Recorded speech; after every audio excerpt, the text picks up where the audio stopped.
সত্যিটা কি আমায় বলবে? কি হয়েছে অঙ্কুশ?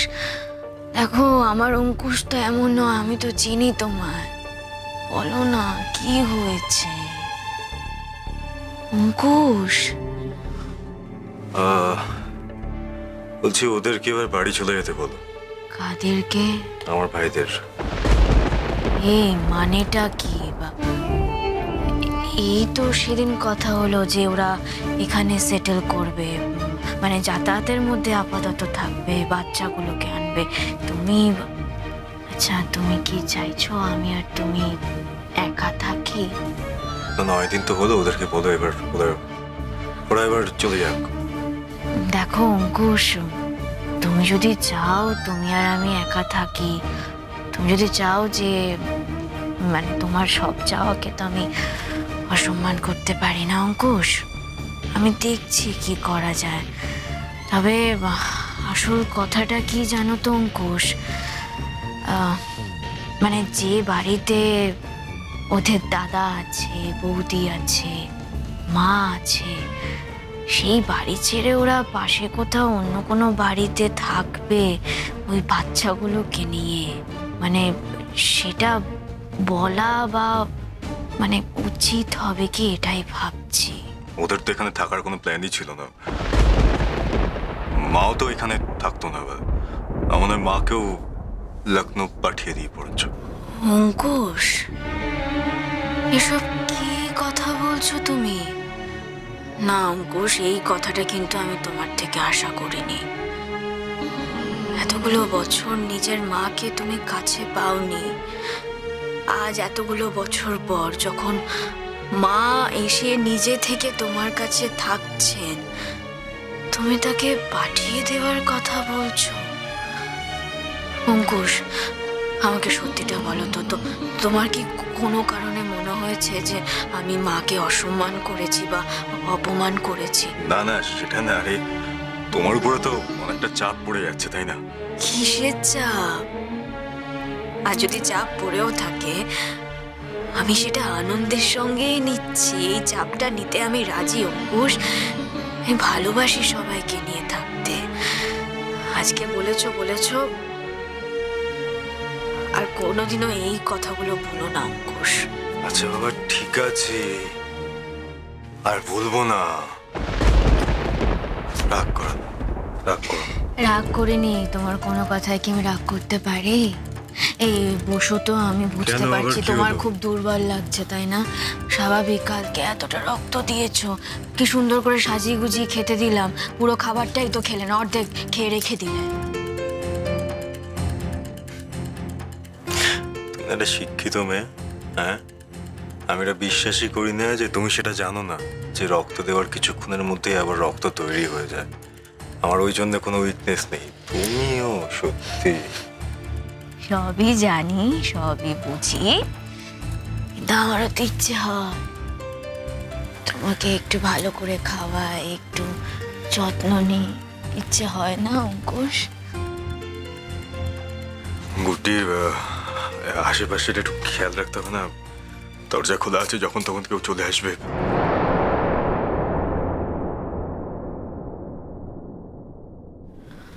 আমার অঙ্কুশ বদলে গেছে।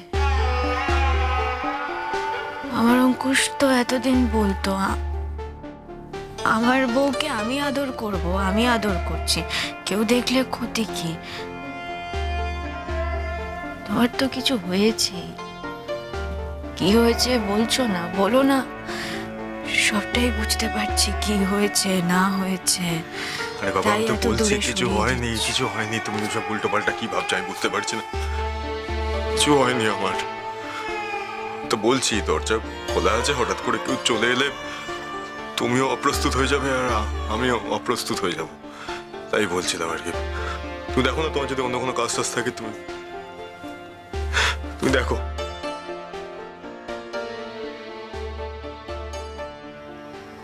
আসছি।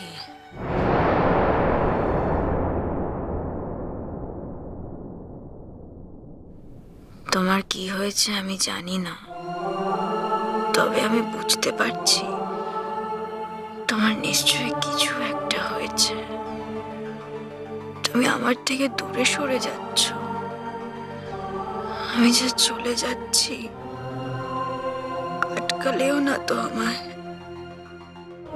আগে হলে তো তখনই আটকাতে।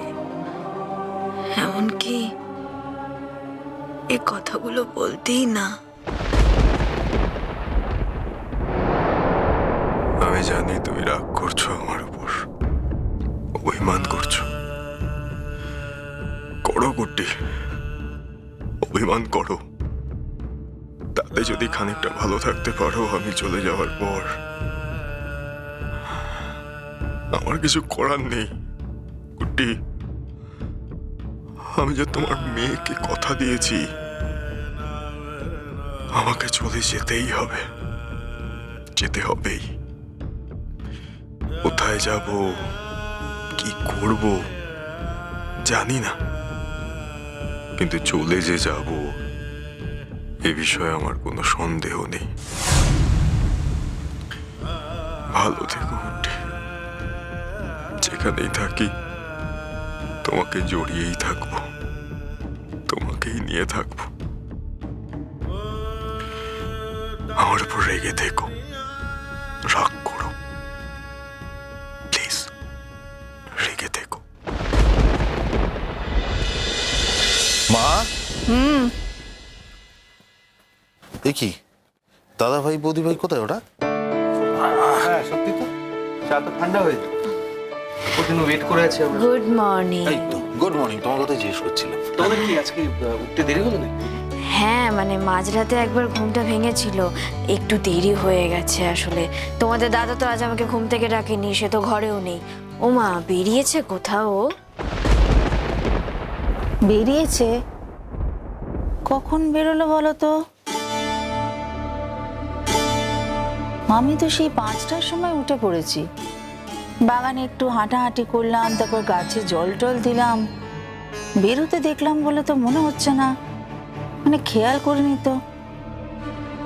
আর বেরোলেই বা এতক্ষণ সে কোথায় থাকবে? শোনো না, আমি দেখেছি, কিন্তু দাদা ভাইয়ের হাতে ব্যাগ ছিল বলে আমি ভেবেছি হয়তো কোথাও যাচ্ছে। তুমি হয়তো জানো।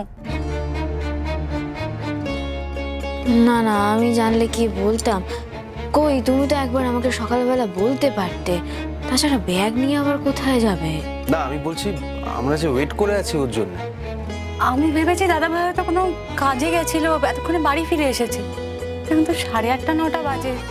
আমরা তো সবাই লেট করে ব্রেকফাস্ট টেবিলে বসেছি না আজকে। দিদিভাই, তুমি জিজ্ঞাসা করলে না যে দাদা ভাই কোথায় যাচ্ছে? আমি তো ঘর থেকে দেখেছি, জানলা খোলা ছিল, দেখলাম দাদা ভাই কোথায় বেরিয়ে যাচ্ছে। এখন কটা হবে? আমি ওই উঠেছিলাম ওয়াশরুমে যাব বলে, ঘুম ভেঙেছিল, জানলার ধারে গিয়ে দাঁড়ালাম, তখন ভালো করে পরিষ্কারও হয়নি আকাশ। কে জানে এত সকালবেলা কোথায় যে বেরিয়ে গেল, কোথায় যেতে পারে বলো তো?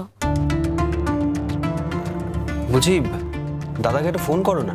হ্যাঁ, ফোন কতবার বলি ওকে, অঙ্কুশ আমাকে না বলে কোথাও যেও না, বা যদি চলে যাও একটা ফোন তো করবে। কিছুতেই শুনবে না।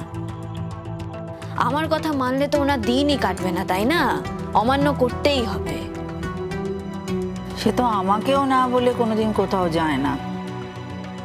এতক্ষণ হয়ে গেল, আর এত সকালে ওর দরকারটাই বা কি? এটাই তো হয়েছে মুশকিল। বারবার করে বলি এভাবে না বলে কোথাও যাবে না, তোমার জন্য আমার চিন্তা হয়, বোঝে? এই যে সকালবেলা দুম করে কোথাও একটা বেরিয়ে গেল। ও মা, বলো না, ব্যাগ নিয়ে কোথায় যেতে পারে বলো তো? আচ্ছা, তোমার মেয়েকে দেখতে যাওয়ার ব্যাপার নেই তো? ও বাড়ি? না মা, ও বাড়ি যাওয়ার ব্যাপার হলে তো আমাকে বলতোই। আর এমনিতেও আগের দিন তো ওর সঙ্গে দেখা করেই এসেছে। তাছাড়া একটা কথা বলো না মা, এই ভোরবেলা 4টে 5টা এটা কি কোনো মানুষের বাড়ি যাওয়ার সময় হলো নাকি? অত সকালে গিয়ে কি বা করবে? আমি ঠিকই বলেছ অনুরাগ, আমি না একটা ফোন করে দেখি। দিদিভাই, তুমি আমার ফোন থেকে ফোন করো। এনো। হ্যাঁ, দাও দাও দাও। একটা ফোন করে দেখি কোথায় গেছে, না বলে যে চলে যায়।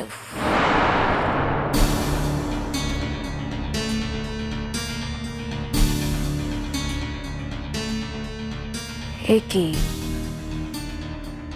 ফোনটা তো সুইচ অফ বলছে মা। হতে পারে দাদা ফোনটা চার্জড আউট হয়ে গেছে। এই চোখে নিয়ে সমস্যা, পুরো সকালটা নষ্ট করে দিল। गुड्डी गुड्डी